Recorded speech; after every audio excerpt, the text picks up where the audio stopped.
Thank you, Dion. Good morning, everyone. I'm happy to be here, and I'm glad to see that now more than 75 people are participating in this meeting, and the number is increasing. I welcome all of you, and thank you for being here with us for this discussion. I need to inform maybe those who had looked at the promo earlier that today we are not able to have two ladies who should have been here with us. One is Dr. Sarah Ruto, the PAL Network CEO. As you all know, her designation changed yesterday, and they are in for swearing today, so she's not able to be with us. And Ambassador Mumina is also not able to be with us today, but we have a very able panel of two ladies who are going to lead us through this discussion. First is Ms. Augusta, who is, I would call her veteran in the issues of policy and education in Kenya, having been in it since 1990. She's the National Executive Secretary of the Commission for Education and Religious Education, Kenya Conference of Catholic Bishops. And as you know, the Catholic Church is a major investor in education. So she's oversees over 8,000 Catholic private and sponsored public schools in Kenya. And she has been involved in education policy development, management, and implementation since 1990, having also led the implementation of the HIV program that focused on intervention that was emphasizing abstinence for children of ages 10 years and reached over 750,000 pupils with that program. Augusta, welcome. We will be looking forward to hearing from you and tapping into your wealth of experience on this matter. The second is Dr. Joyce Kinyanjui, whom you all know, I am sure most of you do. She's the managing director of Zizi Afrique.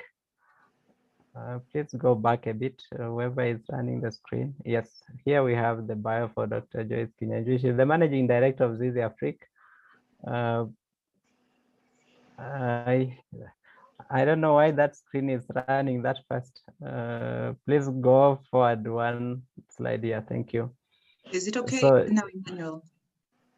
Yeah, now it is okay. Right, we are now seeing Dr. Kinyanjui's bio, and I may not pronounce every word correctly, so I would like other people to read for themselves.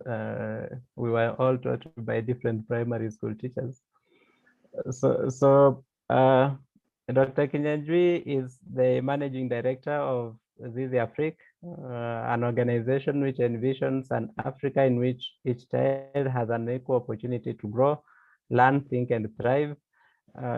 Joyce has worked in the past as a program manager at work, and she has more than 25 years of experience in the education sector, especially in developing citizen-led assessments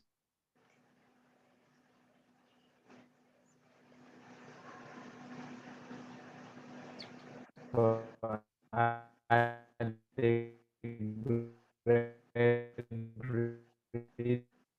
reading, early grade math, who is going to share with us her thoughts on the topic of today. And then we will have Dr. Kinyanjui, and then we'll have an open session in which we can all participate by sharing our thoughts, by asking questions to which the panelists will respond, and also encourage us that if one is speaking and a question comes to your mind and you think it will escape before the question and answer time, please put it in the chat. Dion will be helping us to read out those questions at the end of the session for responses. Thank you very much, and I welcome Augusta. Please, the floor is yours.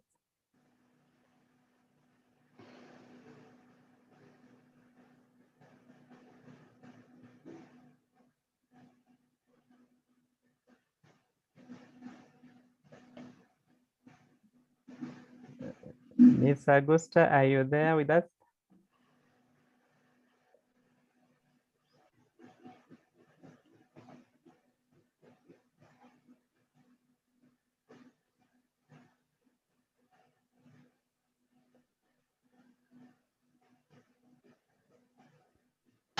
Hello. Welcome, Augusta. Can you hear me? Yes, we can, but we can only see the top of your head. You can hear me? Adjust your, Okay. adjust your camera a bit. We can only see the top of your head. Thank you. That is better. Now can you hear me? Can you see me? Yeah. Yes, Thank you can very hear and much see for you. inviting me. Yeah, we are here with my colleagues. We are with Margaret Nyaga, Jefferson, and a few others. And we are here to share our experience and learn from you and learn from each other on this very interesting and very important topic on expanding inclusion of learning opportunities for teenage mothers and young boys. And before I get to highlighting the plight of girls and boys affected by the socio-cultural factors and how this affects their learning, there are a few things I would like to point out on education from where we sit and where we work in the Catholic Church. One is that the issues allowed schoolgirl pregnancies and young boys in schools revolve around a number of issues. And one of them is on quality of education and care for students. I think we lay a lot of emphasis on quality in this country. Yes, we do care about our students, but many are times when the caring is silent. And a severe learning crisis is being experienced now due to the impact of COVID-19 pandemic. So there are issues that are touching on the socio-emotional well-being of students and learners that are very important for the education sector to address. Number two, the issue of equity in education. We hold that every person is equal before God, and therefore, regardless of their status, financial means, and all that, they need to access quality education. And number three, the issue on education in human dignity, that education in matters of family life, human sexuality needs to be anchored on positive religious and cultural values. And we need to, there's need to lay a lot of emphasis on issues of peace, issues of values of respect, responsibility, as children are taken through, through the basic education system. The importance of education for sustainability, regardless at the level a child is, it's very critical. And lastly, educating children in human values, right from the earliest age, is very important. And schools, regardless of whether they are faith affiliated or not, should have values as a very critical factor in their day-to-day activities, in the curriculum delivery. Now, when we come to the topic of today, which is on teenage pregnancies and young boys in schools, expanding their learning opportunities, I first would like to look at this issue of teenage pregnancies that is there with us now. What are the causes? What is going on? Some time back, we carried out a needs assessment that actually was, the lead investigator was Dr. Sarah Ruto, in over 300 schools, in the primary schools in this country. And from this study, it was found out that 3 of every 10 children reported to have been sexually abused, while girls were the majority of the abused children. That is about 59%. There were also a considerable number of boys. We also found out that there was abuse, peer-to-peer abuse, that was taking place in schools that was above 19%. But one of the findings that was really touched us was a lot of abuse takes place between the school and the home.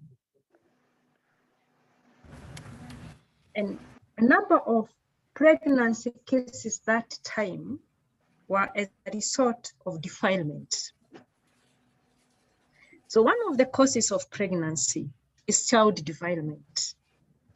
And child defilement, as we are all aware, is a criminal offense. So it is an issue that we really need to face and talk about at the very lowest level, at the community level. So number 2, the other cause is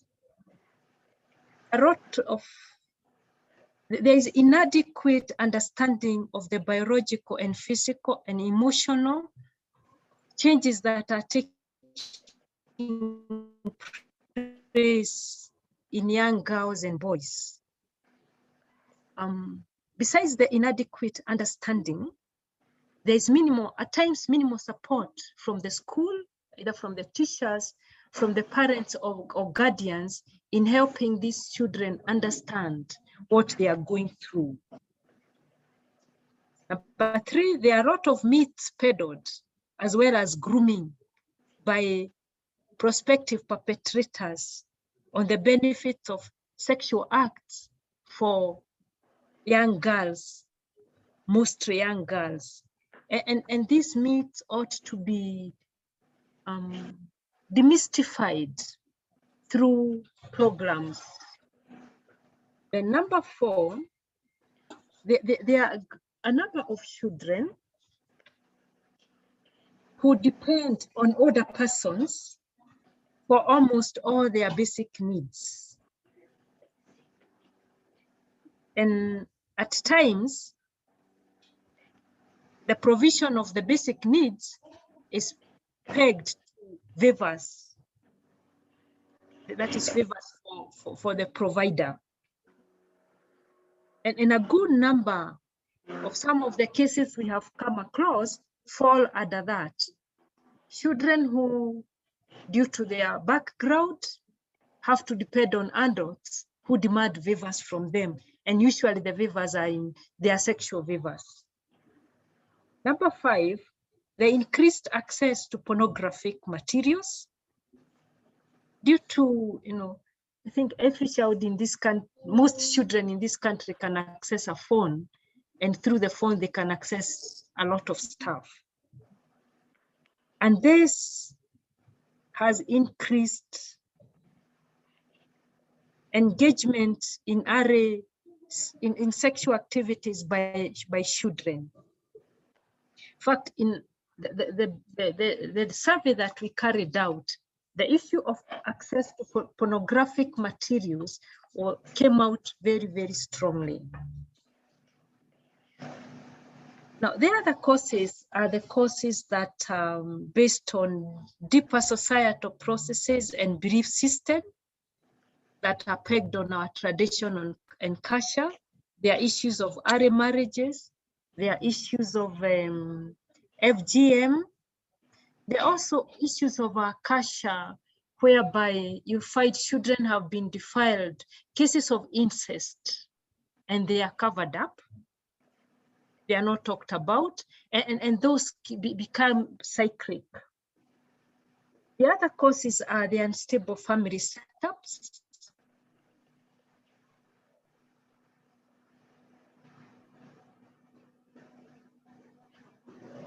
whereby due to abuse.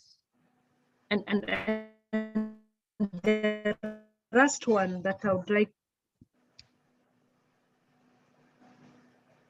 the weak social protection and law enforcement. Yes, cases of defilement come out in the open.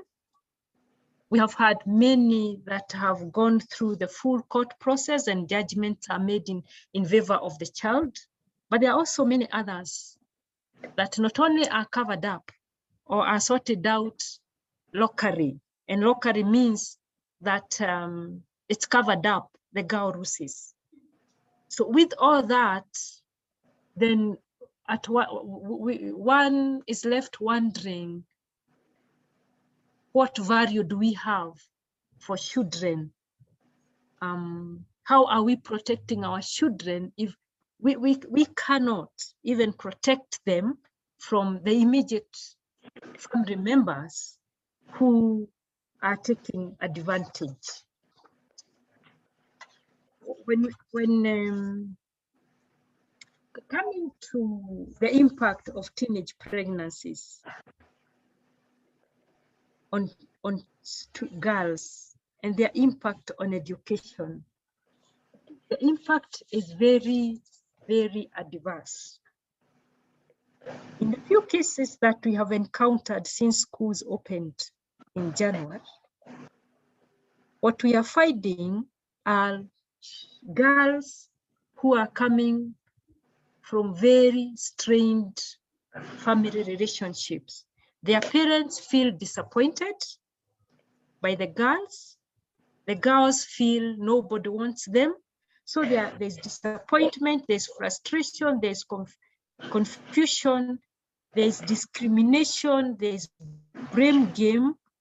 And at the end of it all, we are having a girl who is asking, Lily, what am I going to do?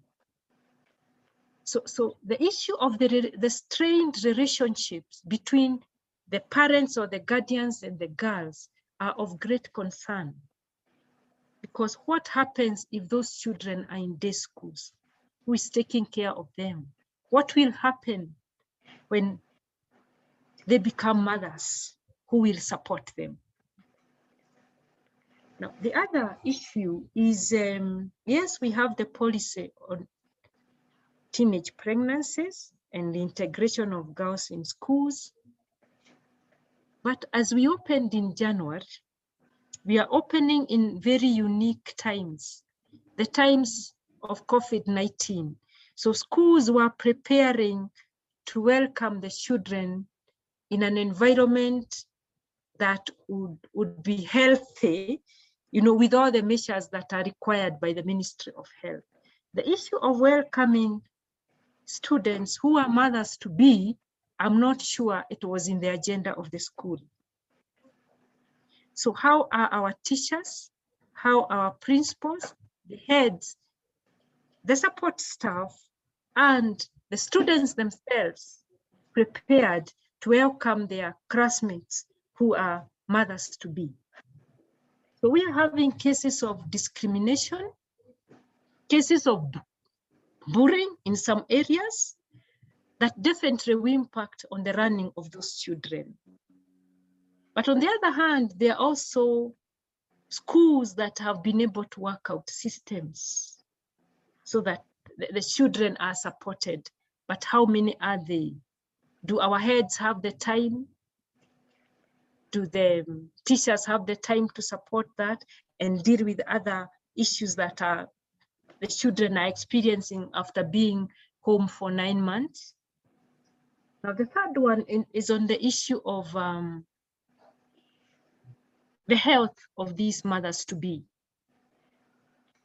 Some, even as they left home, their parents or guardians didn't know they were expectant. So they never had the opportunity even to go for prenatal, to start the prenatal clinics. So what is that doing to their health? Some even up to now, the school doesn't know.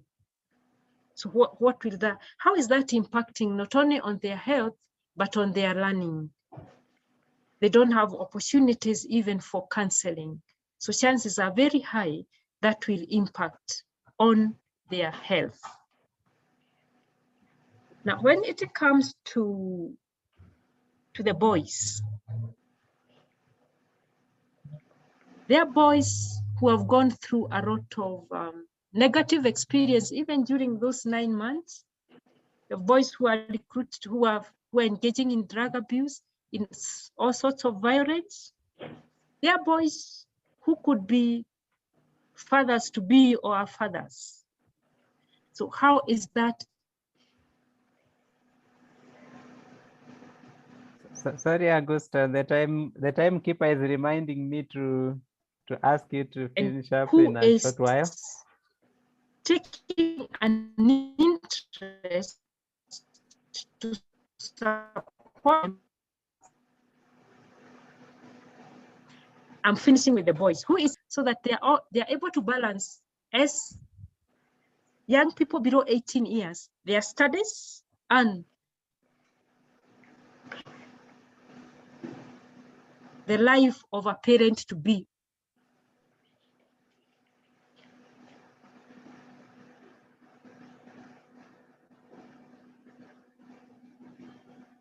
Thank you. Thank you very much, Augusta. You are breaking towards the end, but I hope that everyone has heard you, and they are going to be bringing forth their interventions. Some questions should be coming your way. We request that you sit by and wait for those comments and questions. May I now invite Dr. Joyce Kinyanjui to share her thoughts, and then we will go to an open forum to start to receive comments and questions from the audience. Joyce, please.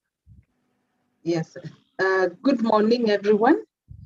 Thank you very much, Emmanuel, for the invite, and thank you.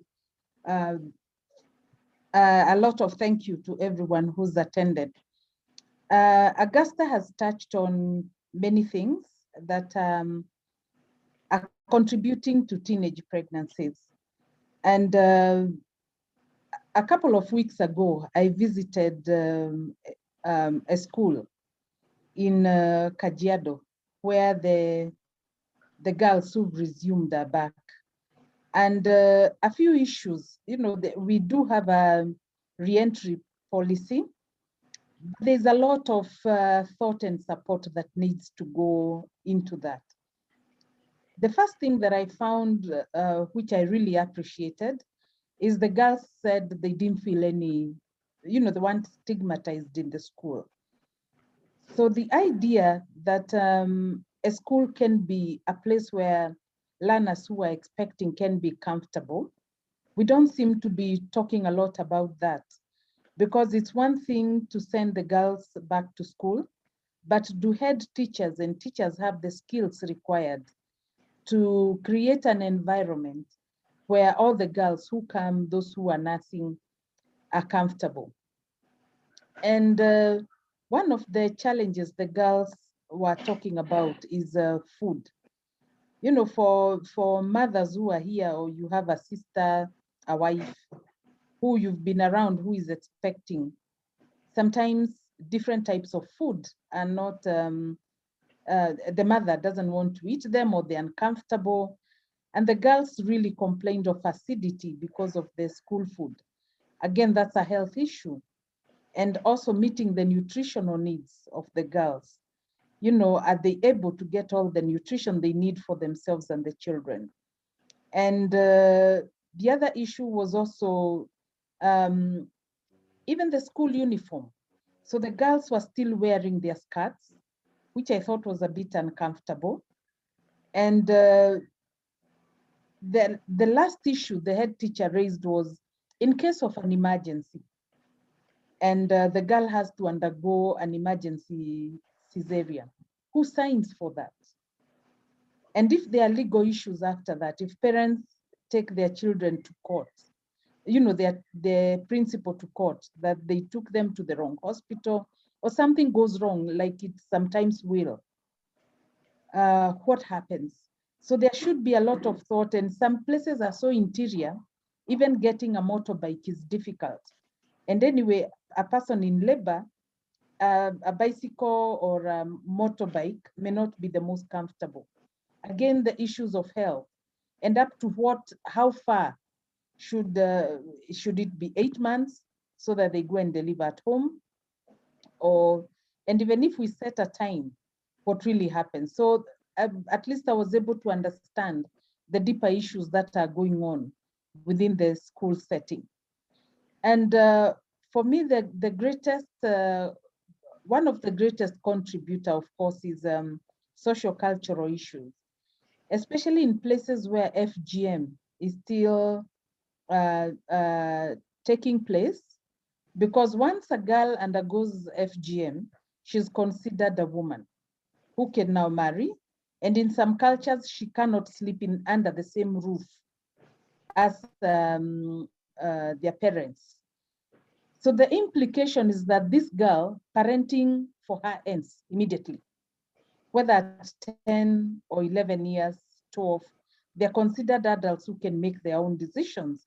And yet we know that's not correct. That really is not true. So you go and find in some communities, the girls now are moved from sleeping under their parents' room. They either sleep with their grandparents or they now sleep in a hut separate from them. And on the other hand, as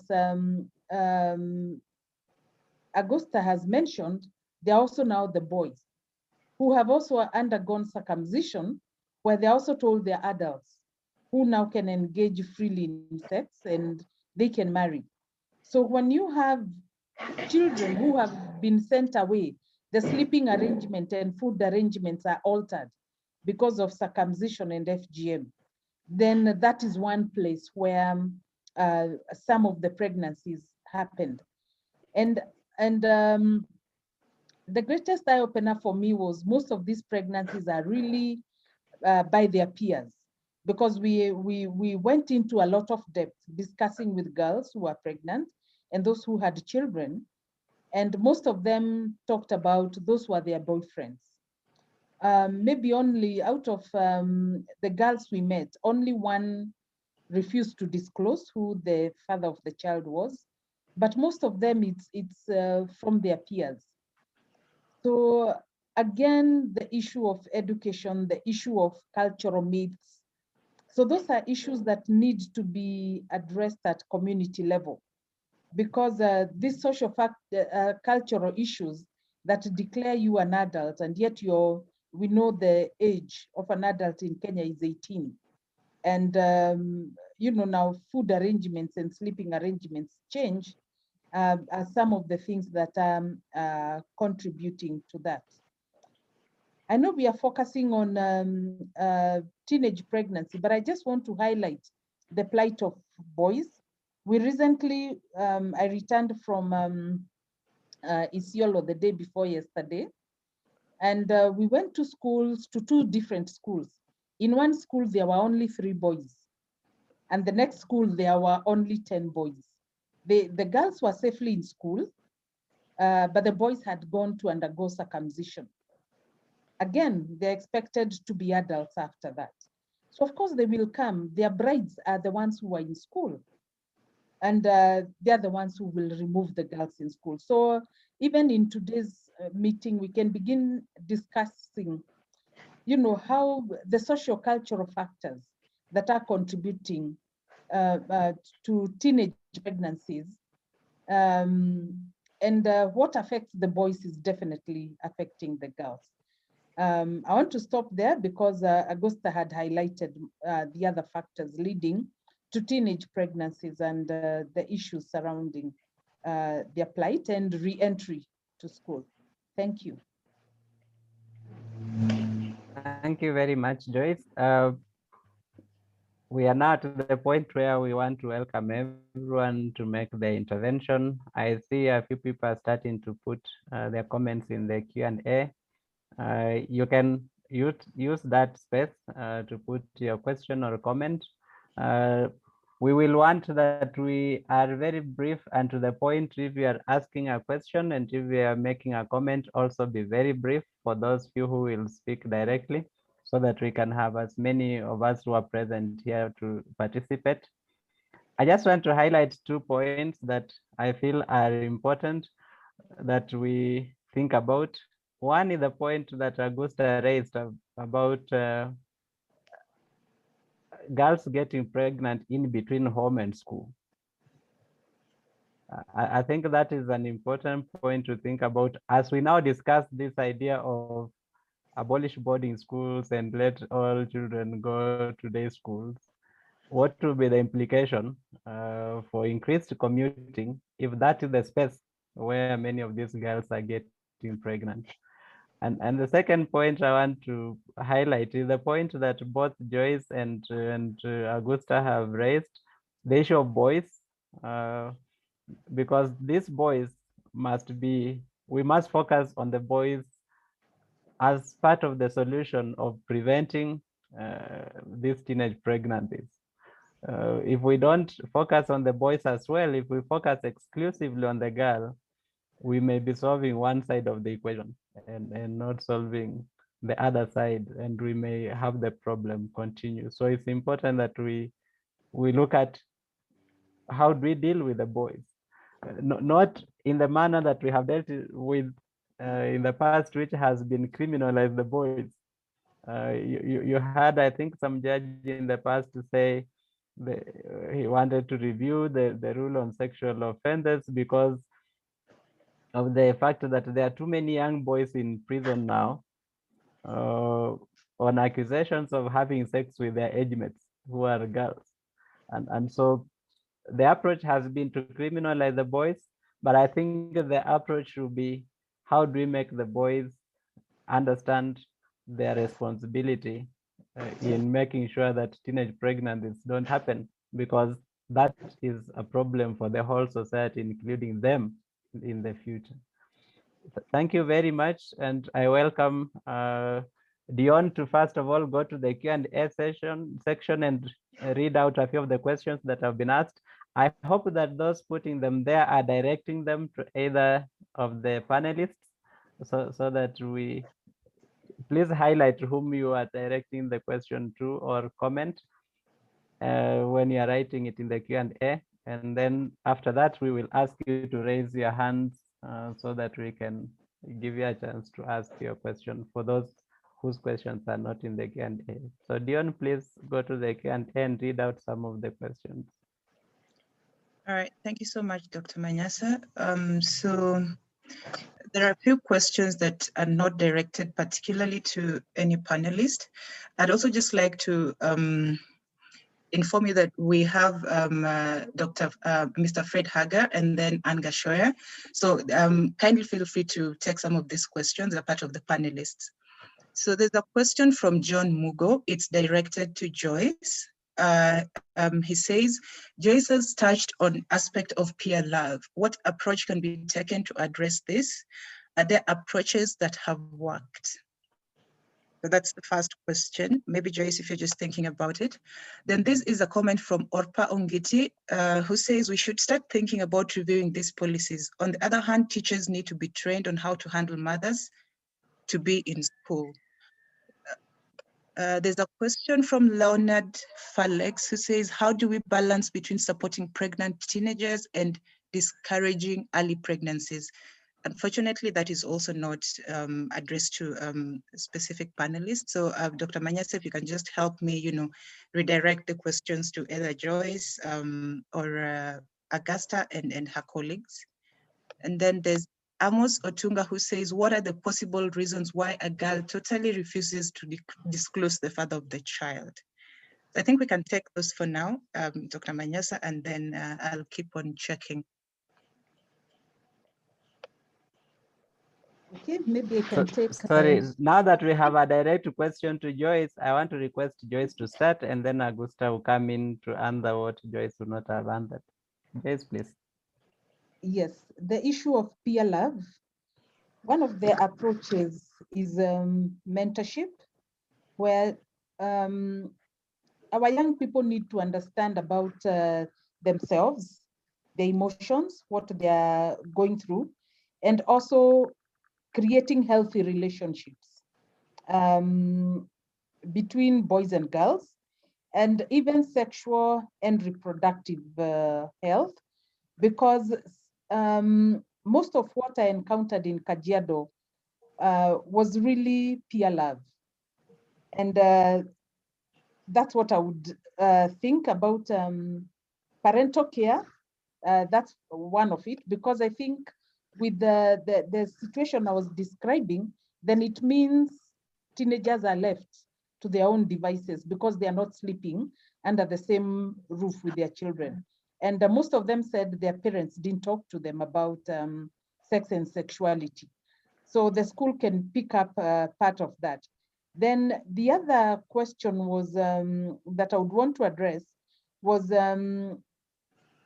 on the issue of supporting the pregnant mothers, and whether it will discourage, when you support them, and does that encourage or doesn't discourage? I think it can be both ways. After all, if we make it very comfortable, then it means nobody will be scared about it. So for Leonard Chumo, I think the balance would be very delicate. The Constitution talks about the right of every child under 18 years for basic education, which includes secondary. So the government must meet that need. But at the same time, for those who get pregnant, the government must give support. But in terms of discouraging, I think with mentorship, we should be able to address some of those things and the values that Augusta was talking about. And the last one was why a child would refuse to disclose the identity. We weren't even asking the name, is who was it? And probably protecting someone. That's what came to mind. This young girl of 16 was probably protecting someone. It could be incest, or it could be someone older, but for some reason, this particular girl declined to even just say it's a boyfriend or it's a moran or even just general, because we didn't want the details. So that's what I think. Emmanuel, if I may chip in, just to add on Yes, please. what Joyce has said. On the issue of peer love, mentorship is very critical.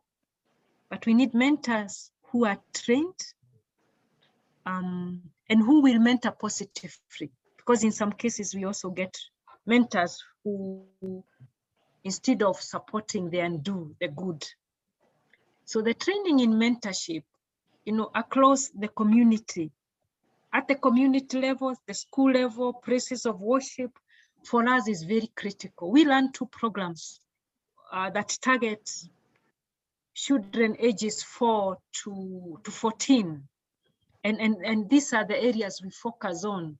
And what has come out strongly is that mentors are very, very important, and mentors who will be able to work with these children, not just a one-off, but all through.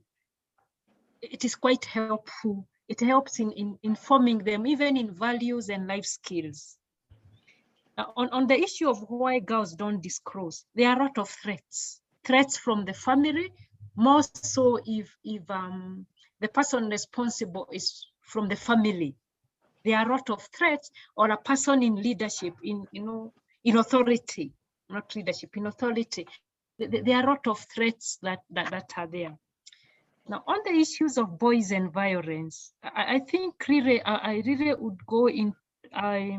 There's a comment by Professor Ongiti on the need to review the policies. I think this is something that we really need to focus on. Why is it that we have a lot of boys engaging in violent activities? What is the social? What is the contribution of the social media in all this?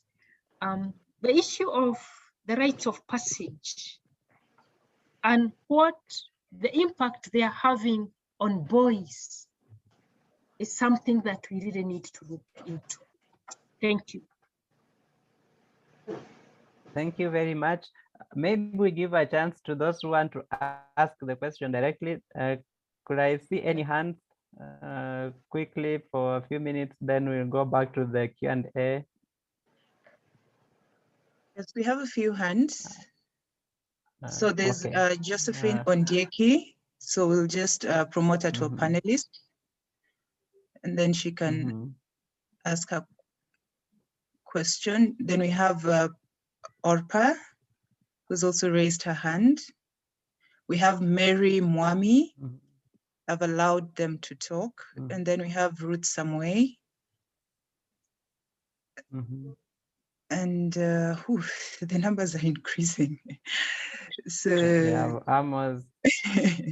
Evans Ogoti. We have Daniel Akelo. Yes, I think we can start with that for now, Dr. Manyasa. And then, yeah, maybe they can talk and then, okay. Yes. Yes, so please 1 minute each so that actually if shorter is possible so that we can have many other questions responded to, because I see the Q&A section is filling very quickly.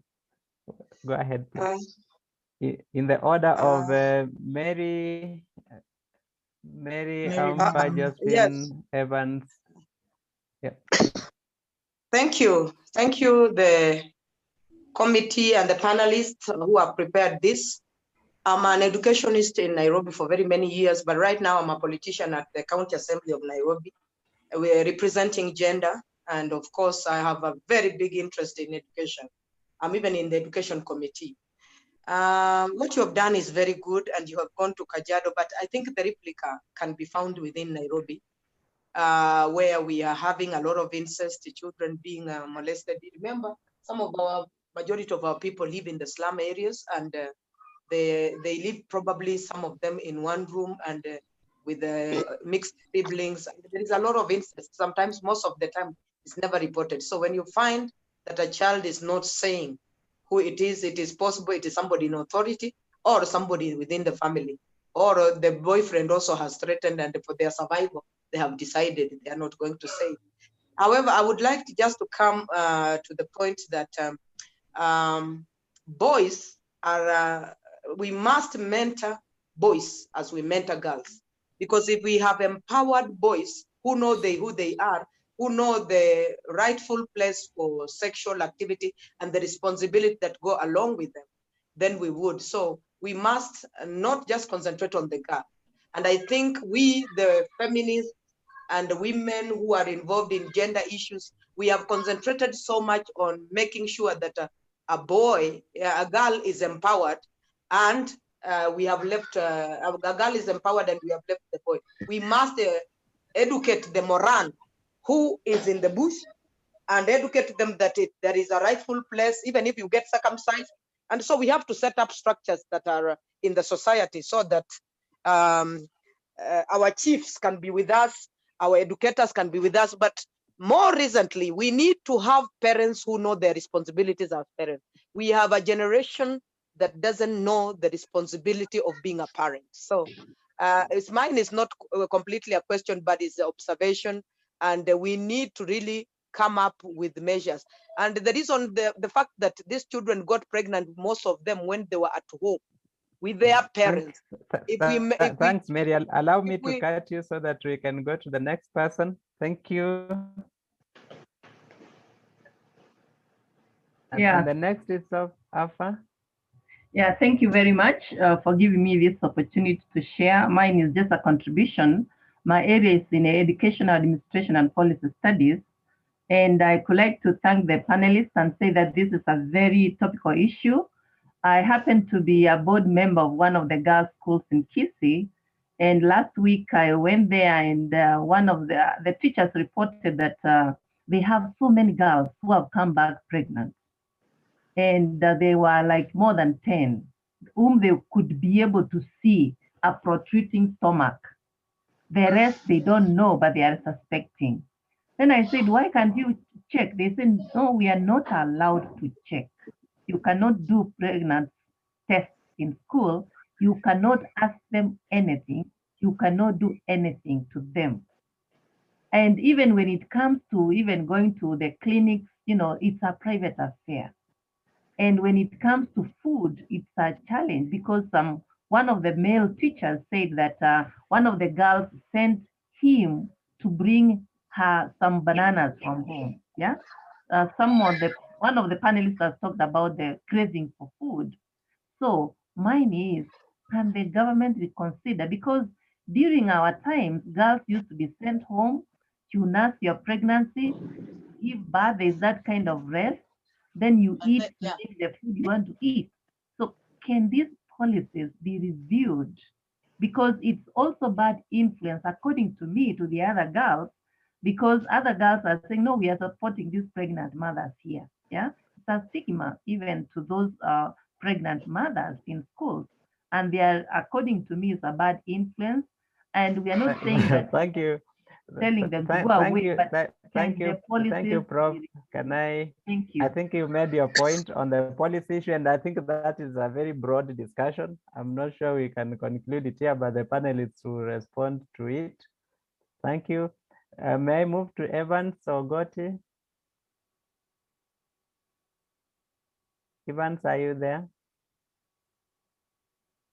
Emmanuel, maybe I can share something. Hello, Rose. Rose.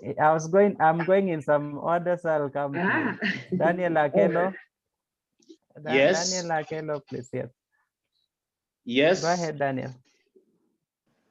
Thank you very much, the panelists. I have no question, but I have an observation. Make it short, please. I hope I will. School, pregnancy, culture, female, and the male. Culture affects both male and female. Pregnancy affects male. All this affect the learning. It's my observation that if we can manage culture as a strength towards schooling and continuity, we may make a progress. I wish to share with you that the panelists and the team can look towards that and develop a further policy on the same. Thank you. Thank you very much. I'm glad that you made it in a very short time. Thanks, Rose. Okay, thanks, Emmanuel. I'm happy to be here. I just want to have two observations. Our research that is going on in Kakamega, working with communities as a university, we have realized certain very strange things. One, somebody talked about peer love. What we realize with the peer love that is no very rampant is about the sexual script that is spread by almost everything in our society, including the songs that we get from the media and so much. So I'm thinking about really a policy that is going to penetrate even at the media and technology forums. The other thing that I've also realized that there's a real nexus between drug abuse, teenage pregnancy, and initiations. This is a very big agenda that really needs to be talked about at length. What worried me most is the fact that we have realized that the school is a very protective environment. The most protective environment for young children and teens is the school. But what is coming out, especially after the COVID period, we realized that our children were even more vulnerable within the home more than anything else. One thing that caught our attention is that most of the girls in certain quarters that we work with really were more vulnerable, even within the family levels. Just sorry for interruption. Anyone who is not talking, please mute. Anyone who is not speaking, please mute. We can hear interference. Okay, Rose, go on and summarize, please. So, just in this point whereby I'm saying what worried us most is because we keep on saying that the school is the greatest protective factor. And actually the children told us most of the information they get around sexual issues is that it's coming from the school. But the teachers are now really apprehensive on what kind of information they should really expose to children. So how can we revamp the school, equip the school with the best knowledge and how to share it to children? Because our children apparently are knowing a lot that even the teachers cannot be ready to share with them. Thank you. Thank you very much. There are two other hands that I think we want to allow to speak, and then we'll move on. We have Ruth Samoei, and then we have Susan Mitei, whose hand is up, but she has not been enabled. So Dion, we will enable her. And Josephine Ondieki, you had your hand up earlier. So just I go with Josephine, Ruth, and Yes. then Mitei, and Yes. we will go back to the panelists. Thank you very much, Emmanuel. I want to say this is a very good thing. Mine is food for thought. We want, the time has changed and the world is changing and we are in a new era of ICT and everything else. We need to think around how to revolutionize these messages, girl messages, which touches on community, on parents, on schools. We need to look at all branches of where we can touch the heart, from the church, from the community to the schools, so that we can win this war. Because even as we speak, families and communities, we have all changed. Even if we talk about culture, culture has changed over time. So the panelists or all of us should be thinking on what can we package to revolutionize these issues of change so that we can change with our children, both girls and boys. Thank you very much. Thank you, Ruth. Thank you, panelists, so much. It's a pleasure to be here. My issues are revolving around three aspects here. I want to highlight the issue on the special needs education child. I'm actually a teacher for children with special needs. One time I was handling an issue for the deaf children, girls practically, whereby they are molested. And because of that communication barrier, they want to tell somebody and nobody gets to their world. So I want to believe that in the future, in the near future, we think about how we can break the barriers to reach down to these most vulnerable children. And you know, people take advantage because they know they cannot tell anybody anything, and they are left there. Number two, I am also concerned about the social status, and we know poverty is a rampant thing amongst most homes in Kenya, and they are the most vulnerable children, these children that come from these poor families. So you find that because of the setup in the home, they are more exposed to being victims of such circumstances amongst the family members and the neighbors and anybody, because they lack so much. So whosoever will come with a piece of bread, they'll be ready to pay it in kind. So we should actually put in place how to curb that issue. Finally, Chair, I want to highlight the issue of two children here. We are talking of the rights of the girl child or the boy child who is a father or a mother. And yet we also want to talk about that newborn who is also a child, and their rights should be protected. In that, while we are thinking of having this child continue in school, are we also thinking of the newborn child, that they have a right maybe to be breastfed, to be taken care of? And remember, as I said earlier, that they come from vulnerable homes. While we are helping them go to school, is somebody out there helping to nourish and take care of their little babies while they are away in school pursuing education? Those were my concerns, Chair. I am pleased to have been given the opportunity to contribute. Thank you. Thank you, Ruth. We want to go back to the panelists a bit, and allow me to just comment a little on what Ruth said. I think it is very critical that we frame this discussion of the girls who are going back to school in the context of two children being involved, the second child being the newborn. And when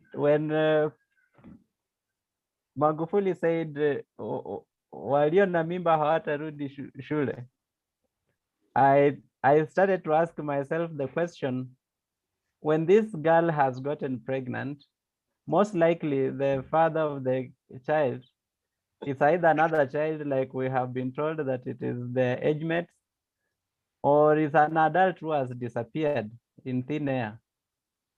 If the girl does not get education, what will the new child, the new baby now have?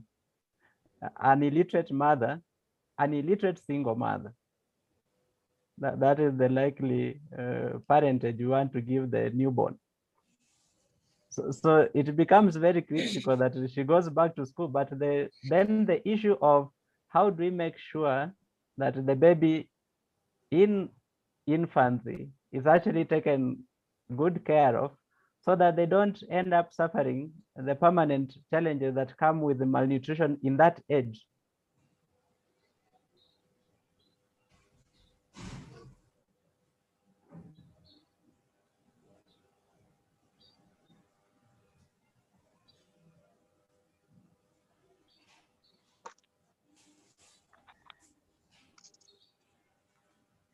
When the mother is going to school, I think that is a very critical issue. Pick out a few of the comments that they would like to respond to. Many of them were just comments, so very few questions were raised. The issue of testing girls for pregnancy in school, that is one that we may want to respond to. And maybe the issue of the issue of how do we reinvent this culture of initiation, so that boys are not especially educated in the same old ways that told them, you have gone through initiation, you are a man, you are free to do this, you are free to do that. How do we deal with that so that initiation does not become a major roadblock to the efforts being made on reducing teenage pregnancy? Thank you and welcome. This time let Augusta begin. Thank you. Emmanuel, Mm-hmm. Augusta just requested to leave.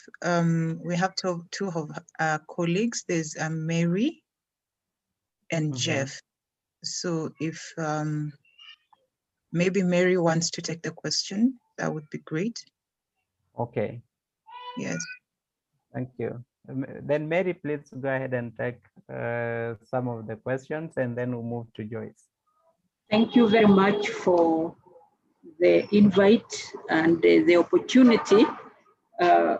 What we are doing in the two programs that Augusta talked about in the schools for ages 4 all the way to 14, therefore teenagers, some of whom have gone through circumcision, engages, the programs engage both the boys and the girls.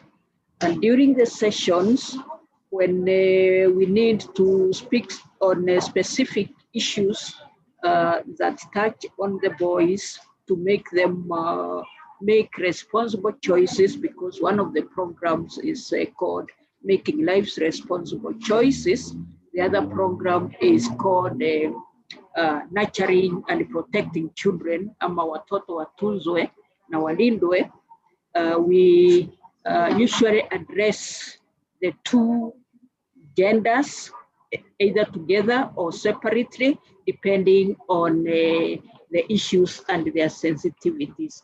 And we have found that these programs are helping a lot because they are delivered through some volunteer teachers who have been well trained on both on human sexuality, making lives responsible choices, and the nurturing and protecting children. Further, we engage the whole community program where we engage parents and the community leaders and the members, including the border who were found to be amongst the most of the perpetrators, that is between home and school. And therefore, we feel there is room and there is more we can do in this area if, say, policy supports what is already happening, like what we are doing. Thank you. Thank you very much, Mary. Joyce, please, any of the questions you want to respond to? Yes, thank you, Emmanuel. But just a moment before you go on, just a moment, Joyce. May I request Dion to start going through the Q&A, and please just pick out questions so that comments we can just read. Pick out questions so when Joyce is finished, you read them out. Thank you. Joyce, go ahead. Yeah, thank you, Emmanuel. when I think about these very complex issues and reflect on our own lives, for us who are seated here, and even the success stories, even in those situations where there's FGM, there's boy circumcision, the one thing that stands out, there was a mother, a father, or a caregiver who really was keen on many things, on tracking the child between the school and the home, who the friends were, what they were doing over the weekend or in the night. So the person who should be central in this discussion, even more important than the teacher, is the parent. But probably the parents don't understand the world of their children. And sometimes we always see our children as children and not even imagine the things they know or they are involved in. So this conversation, when we talk about a community, what can the community do? Remember, the communities are made up of parents, and parents have the primary role and responsibility over this child, given by the state and given by God. And even the community recognizes the role of the parent. So we need to strengthen the role of the parents in not just parenting, but also in the learning of their children. And this could be one solution. And I like the idea of parental empowerment and engagement as a pillar in CBC. And this pillar, parental engagement, has been left to just paying fees or attending meetings that are called. But I think this is a high time there's partnership between the teacher and the parents. Because when I went to this school and I found these girls who were pregnant, and I kept asking myself, if I was the parent, if I was a teacher responsible over these girls' lives, I would be very scared, because we know anything can go wrong. She can enter into labor. She has no vehicle. The school, for miles, there's no vehicle. Network is poor, and you have these girls with you. But if parents had responsibility, that they know they should go and check on their girls. But at the same time, there's the ban of parents not to visit schools because this is an examination term. So the care and nurture these girls needs to be rethought, so that the parent, to some extent, they partner with the school administration for the health and care of this child. Because if the girl, I found 2 girls who are unable to eat beans, and standard meals are given in school, and there's no additional money from government to take care of these girls.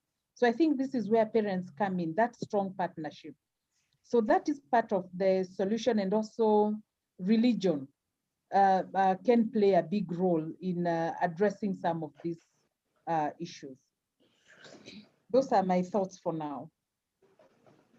Thank you, Joyce. Just one comment on that before we go to Dion and the questions in the Q&A.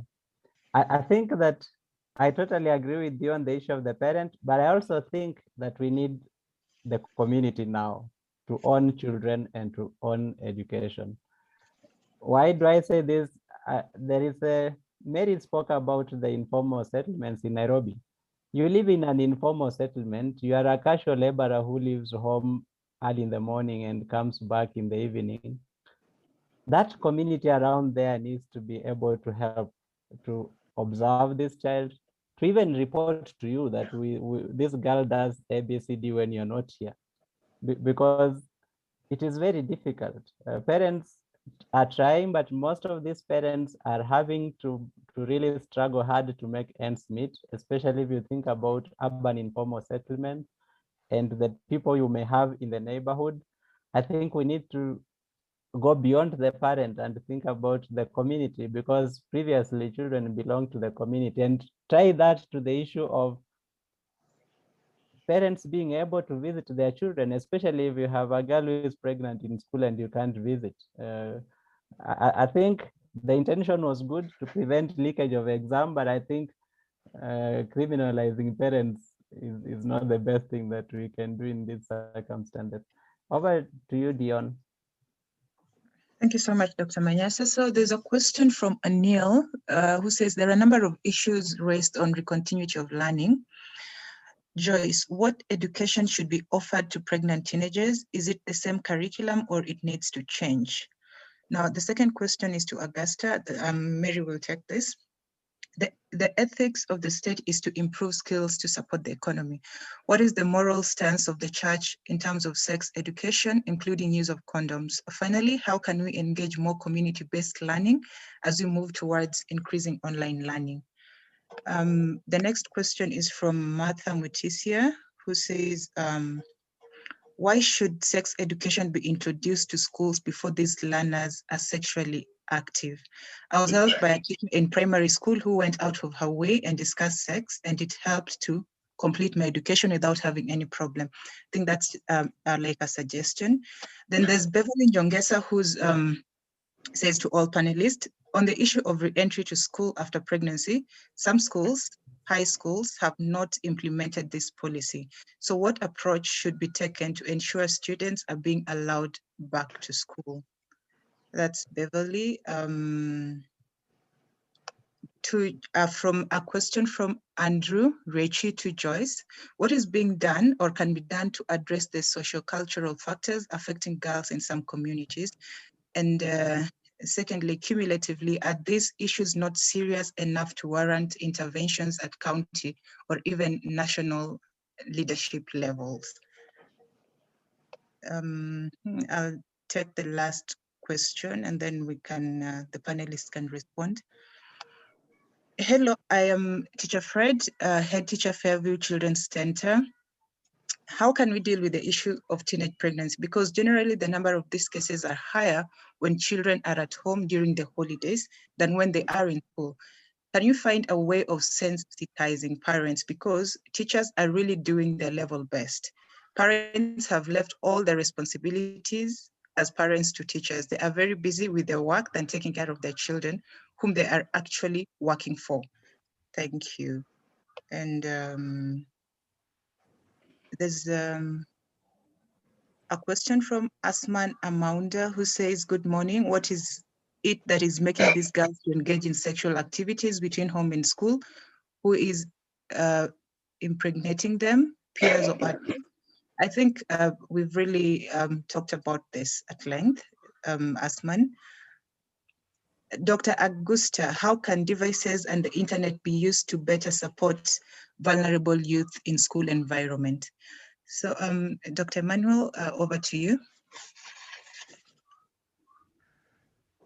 Thank you. I think we go to Mary to respond to the questions that were directed to Augusta, and then we'll come to Joyce. Thank you.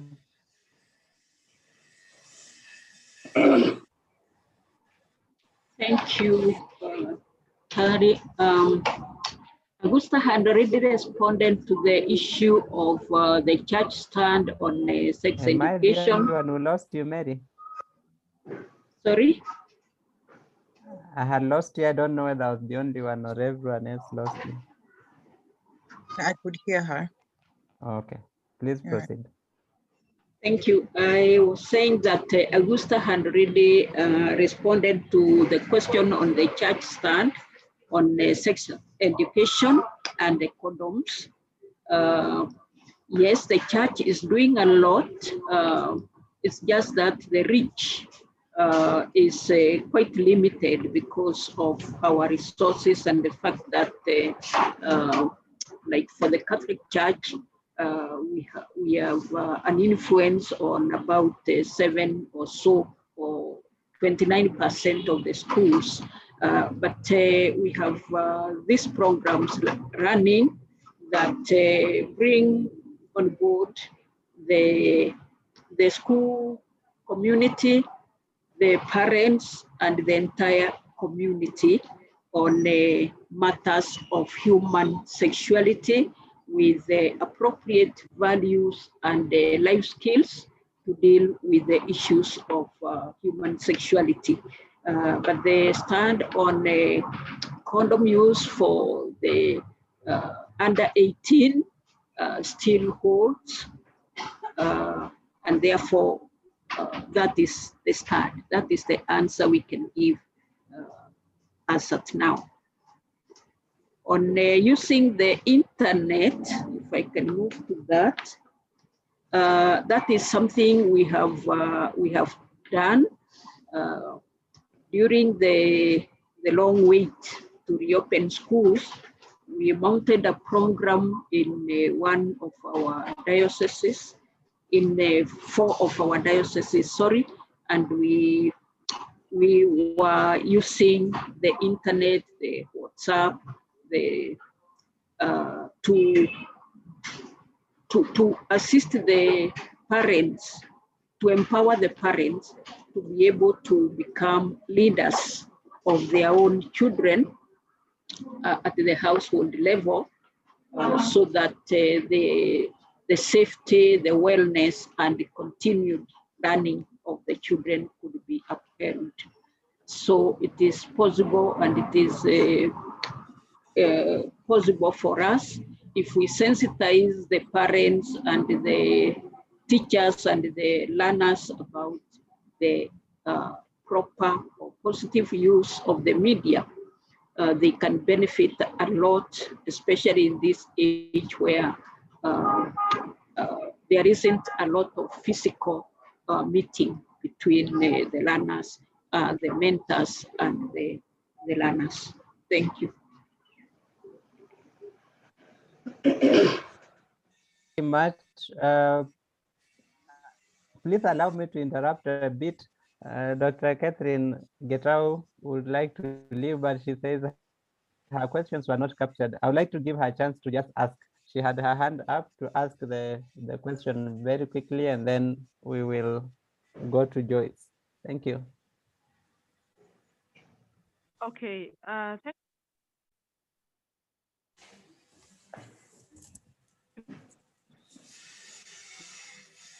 you very much, and it was a privilege to. The ICT Authority has placed 2,000 public primary schools, and these have not been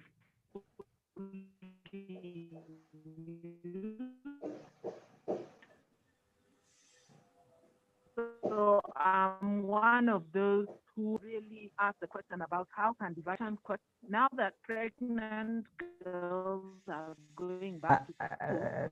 Dr. I think even the interpreter can't hear you. Sorry, Doc, I would like you to maybe restart, because even the interpreter can't hear you.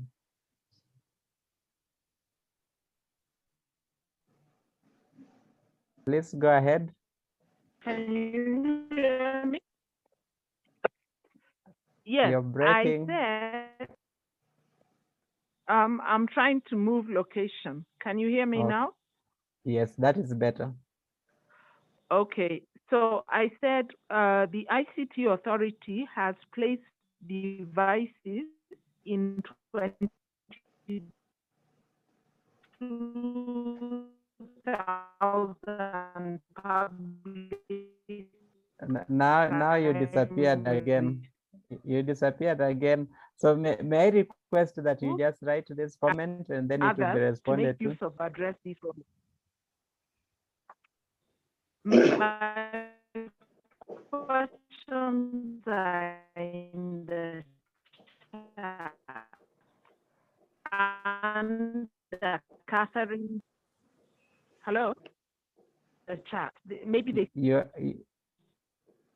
We actually can't hear you. Now we want to request that you type that question, because yes, even the interpreter can't hear you. Hello. Hello, you start off well and then break immediately. So sorry, we can't hear at all. May I request that you type the question? They're already in the chat. Okay. Already in the chat. Okay. Maybe that's fine. Then yes. Then Dion can just pick them up and read them out. All right. So that Joyce responds as she starts to respond. So Dion, a minute, you look at those questions, and then we can go to Joyce. Okay. Okay. Thank you. All right. So Dr. Getao asks, Augusta, are pregnant girls at increased risk when exposed to COVID-19? And then to Dr. Joyce, do Kenyan communities no longer value virginity before marriage? So those are some of the questions. There was another one on the chat. I'm just trying to find it. So no, I already asked the one for devices. So yeah, I think we can take that for now. Okay, so I have 3 questions. The first one is on the curriculum for teenage mothers. There's the national curriculum where a child is supposed to go through the 8 years in primary, 4 in secondary, the formal curriculum, but we also have the informal, the non-formal curriculum. And I think the girl may have options, and there is also TVET from 15 years and above. So I think we can't make a decision or force them that any child who is pregnant moves away from the formal system and joins the other 2. I think the girl has a right to choose which one first fits her and her circumstances. The next one was on community engagement in issues of girls' pregnancies. And there's a lot that has happened with regards to community approach and safeguarding of their girls, but a lot still needs to be done. And as we've rightly mentioned, where are the fathers? And most of them we've established is peer love or relationships. So it's a high time the communities and schools also held the fathers of these children to account, so that even for them, they fear to make the girls pregnant and not just imagine that they'll continue with their life in school while the girls are left behind taking care of their children. And then the last question, I think it's touching, if I can remember, was it on sex education? Or maybe Dion, you can remind me, even as we move on maybe to the other speaker. Yes, just. I've remembered, okay. Yeah. It's on community, whether they still value virginity. We all know the value that was originally placed on that has reduced significantly. Hardly will the criteria today for marriage be that you are a virgin. And I think the institution that has been left talking about, chastity or non-engagement in premarital sex is religious institutions. But with regards to that, that's a big community value. I don't think it has the same weight as it previously had. Thank you, Joyce. We are approaching the end and we haven't heard from some of the panelists. So I want to invite Mr. Fred Haga to make his comments on the conversation that we are having.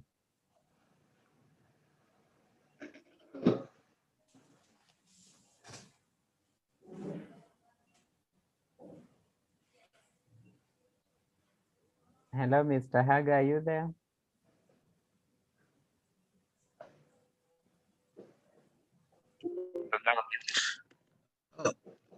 Thank you, Emmanuel. I hope you can hear me. Yes, we can hear you. I just want to appreciate the excellent contributions and discussions that we've listened to so far. And I note that one of the participants observed that the girl child has actually stolen the show in this discussion, and that the boy child doesn't quite feature that much. An opinion I agree with.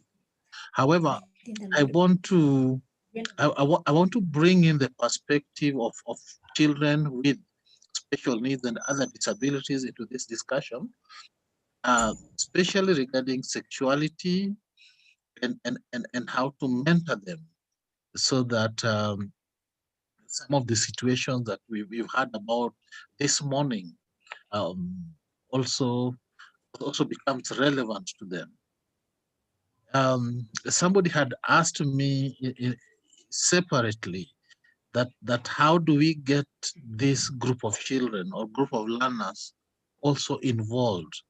How do we make sure that they are informed and that they're also benefiting from the discussions and the support that is available for children of their age, even as we talk, for instance, about sexuality and early pregnancies and that kind of thing. I just want to say that we need to remember that this group of children are just like other children.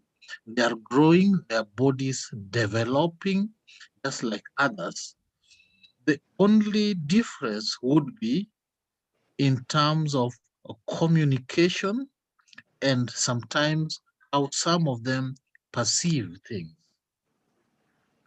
And if we are providing information or communicating with them the way we do to others, it is likely that a very large number might miss out on the available information, available support programs, because there are some people who still imagine that they are a bit different and maybe they are not as sexually active as their peers without disabilities, which is not correct.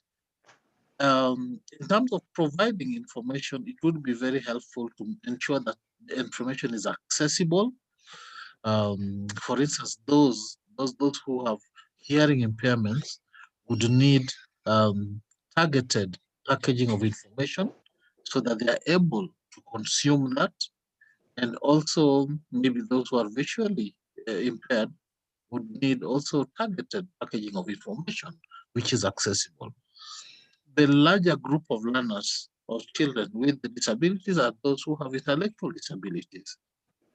And this is a wide spectrum from those who will understand to those who might not understand and might need a lot of monitoring and a lot of observation so that some of the things that we spoke about today does not affect them.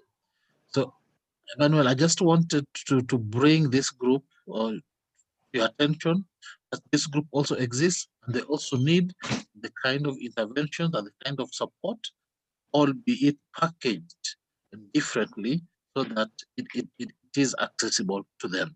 That's what I can say today. Thank you so much, Manuel. Thank you very much, Fred. We are just about to close. Is there something that is someone feels is very burning we have not addressed? I know that there are many other interventions in the Q&A, but we may not have time to respond to them now. Dion will pass those questions to the panelists and they will respond, but not in this session. So if there's something that is burning and that we need to respond to, if you have something that is very burning that you can put in a minute, we can be able to get the panelists to respond to. Emmanuel, we have a few people raising their hands. There's Eric Orien, Kefa Nyandega. I think we can allow them to talk if that's okay with you. Yes, we can give them 50 seconds each so that we have panelists to respond to them in a minute because we have 2 minutes left. All right, thank you. Can I go in? My name is Kefa Nyandega. Thank you so much for this forum, Dr. Emmanuel and the team. I had 3 questions. I want to ask one critical one. The former Chief Justice had reportedly called for the reduction on the consensual age for children from 18 to 16 or even lower, so that perhaps the children offenders can be addressed, the issue of children offenders can be addressed. what is this forum thinking about that? Is there a way in which we can respond to that question from them, from the CJ? The other question I wanted just to ask was about what more policies do we need to put in place to address the problem? Because we already have children offenses. We have a policy on the re-entry back to school once a teen mom delivers. We also have policy on against sexual offenses, culprit, and many other policies. What more do we need to do? Thank you. Thank you very much, Nyandega. Quickly, we'll go to Eric. Yes, Eric? I'm here. Good morning, everyone. Okay, please. Yes, please. Yeah. Good morning, everyone. I have a concern.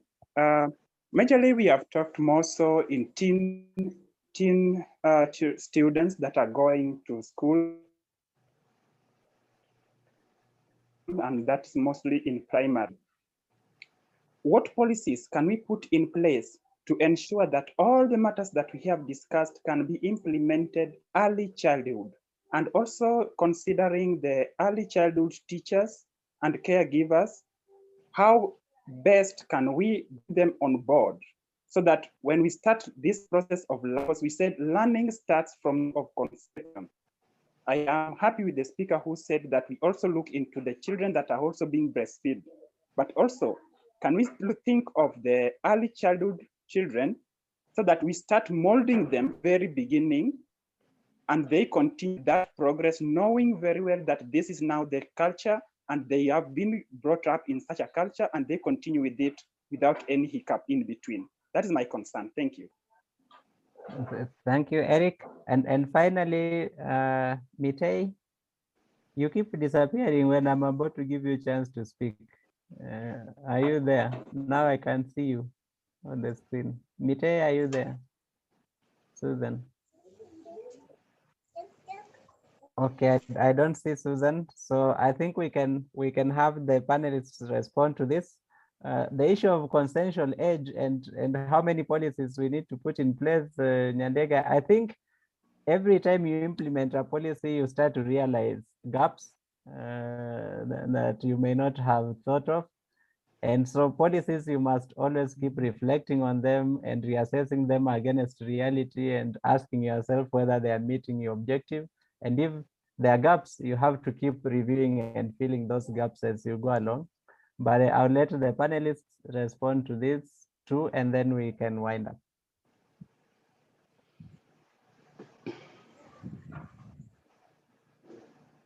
Yes. So Joyce and everyone else, please mute so we don't hear the interference. Joyce, please go ahead if you have any response to the questions that have been asked, the final two.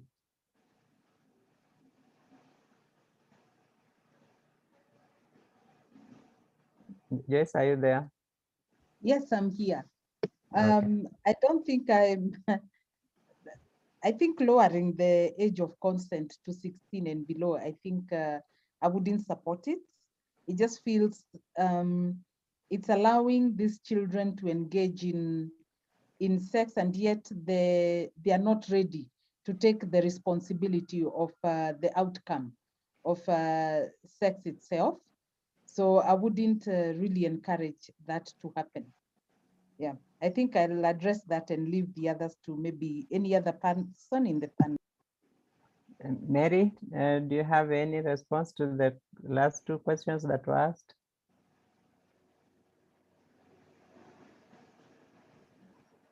I don't have right now. Thank you. Okay, thank you.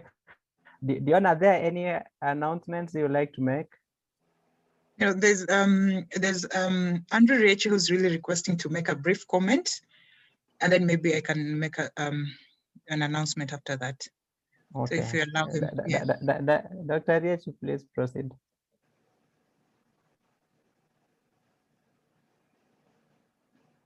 Hello. Hi, Hello. Dr. Ri. We can Are hear you you. hearing? Please proceed. Oh, yeah, we can hear thank you. Thank you for the brilliant discussions and suggestions. my major concern is the issues that have been the subject of our, of this policy discussion. I think I've reached a level where there is perhaps need for intervention at the national level leadership, so that we can have dialogue and use available evidences. I know there are organizations, including the researchers that whose findings were highlighted today, but they have not been implemented. The Ministry of Education, I think, needs to have a desk, a section within the ministry headquarters, where they review all the relevant reports and sieve the key findings which can be discussed for implementation and upscaling. And I'm aware of this intervention, where I was involved as a national consultant, as Adolescent Girls Initiative Kenya, AGIK, which was implemented by the Population Council and sponsored by the former DFID, where girls, teenage girls or adolescent girls were supported. They were empowered with skills, social and personal skills. Their families were supported in Kibera and Wajir. In fact, I gave some reports of the same to the then Director of Policy, Mr. Mogaka. And my understanding is we don't need new ideas other than those that have been proposed.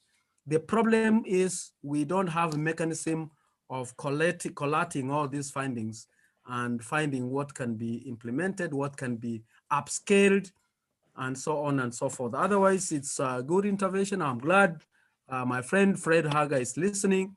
I think this need to be a little more proactive. Thank you. Thank you very much, Dr. Riechi. I think I will throw his point to the organizers of this policy dialogue that we have been participating in, to see what can emerge from this series of policy dialogues as something that is in a form we can be able to share with the policy makers to get some action taking place along what we have done.